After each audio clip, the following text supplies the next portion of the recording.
About your homeschool space. Okay, this is something that, oh, moms, if you ever want to feel guilt, make sure you're scrolling Facebook and find out, or Instagram or TikTok, and learn about all the moms who had the special homeschool room or the beautiful little shed out back that they spent thousands of dollars to build their homeschool room in and all their setup. That is the number one way to feel like a complete loser in homeschooling. But let me teach you something. I have done that. I used a whole basement once. We decorated it. I made it to school. It was beautiful. I was so excited. It lasted 1 week.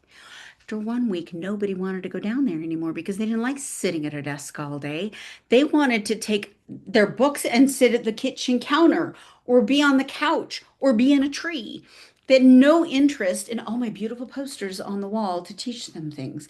They had no interest in the fact that everything was organized beautifully so that they could find whatever they wanted as they were learning beautifully. What happened was they wanted to be near mom. Period. And if I started out in the homeschool room, well, I had a toddler that wouldn't stay or a baby that needed to be put down for a nap. And if I left that room, guess who followed? All the kids. I'd be like, go back to your homeschool room and get it done. If I didn't watch, they didn't stay. After about 6 months of trying that, I finally realized this is not working. And I just turned my whole home into a school without setting it up like a school. I put the learning things I wanted them to learn in the kitchen where they spent the most time. Behind the bathroom door because they spent time on the toilet, they might as well be learning something. Especially those kids who like to stay there longer than others. Yeah, they got their math facts down real fast. So you start to just learn to make your entire home an atmosphere of learning. I wouldn't put anything on the wall that wasn't somehow inspiring or educational. And there is some beautiful artwork out there nowadays. I was putting up my whole home was covered in ABC posters or scriptural quotes or inspirational quotes from people I wanted them to memorize all over the house. And once I started hearing them saying them, then I'd pull them down and put up a new one. And that's what we did. It was all over the house. Once you stop thinking that education is regulated to a space, but education is a way of life, you stop worrying about the homeschool room. It doesn't work anyway. And it's just going to cost you a lot of money and cause you a lot of frustration when your kids don't want to use it because they want to be with you. You are the teacher, you are the school, you are the educator, you are everything. So just put things up around where they spend time that they can't help but look.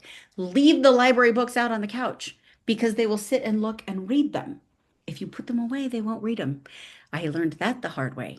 Leave the books out. That's how they pick up and read. Anything you want them to learn, you leave it out. Yeah, you're going to have a messy house for a decade. Get over it.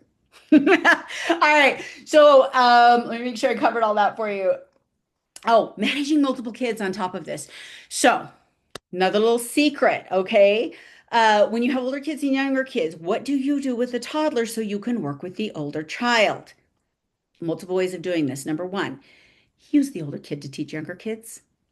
Depending on ages, my oldest was 10 when I gave birth to my fifth, my baby. At that point, I was tired. I was 36 years old. I had five small children and I was struggling. My older child then taught my third child math, and my second child taught my fourth child how to read. I'd love to say it was me, but it wasn't. It was my older children were teaching younger children different topics to help mom as she nursed the baby, or they would hold and feed the baby the bottle while mom would work with them. And I learned it was interesting to watch the bonding that started happening with my older and younger children. Number one, my older children started to solidify their learning, to watch them glow as they became teachers. They learned how to teach young children from doing it. They learned to bond with their sibling. The younger sibling turned to the older sibling for help instead of mom all the time. And it created a team effort. Now, at the time, it was just survival. But then it turned into older teaching younger and them working together to learn things instead of mom being the teacher for everything. So, number one, integrate older teaching younger as much as possible. It's as much for them as it is for you. If there's some weird age group there that doesn't work, that's okay. This is where you come up with specific toys, boxes of toys, specialty toys that only come out while mom's working with someone. So whether it's a 2-year-old or a 1-year-old, you only pull out this box. You get to play with this right now. Mom's going to help the kid. While you're helping them, that's great. When you're done helping them, you put those toys away. You take them, you put them away. That child doesn't get them again until you're working with another child, and they will try to earn it because they're like, now make sure those are the toys they love. Okay. Save those toys they love for that. And that's one way to keep them busy. I learned that from another homeschool mom when I was at about that stage. So those are a couple of tricks. Make sure your kids are going at their own pace. Yes, you can teach science, everybody together, history, everybody together. You just give them different assignments according to their abilities. Reading, writing, math are obviously at grade level, but that's why I put them right after breakfast when they're fresh and we're all doing it at the same time, even though I might be moving around and teaching different lessons. It's doable.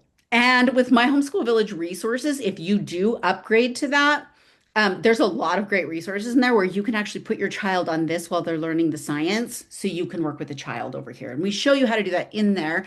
But if you don't use those, that's okay. There are other ways to do it. And I'm sure you're extremely creative. Or come comment in the group and we'll give you some more ideas.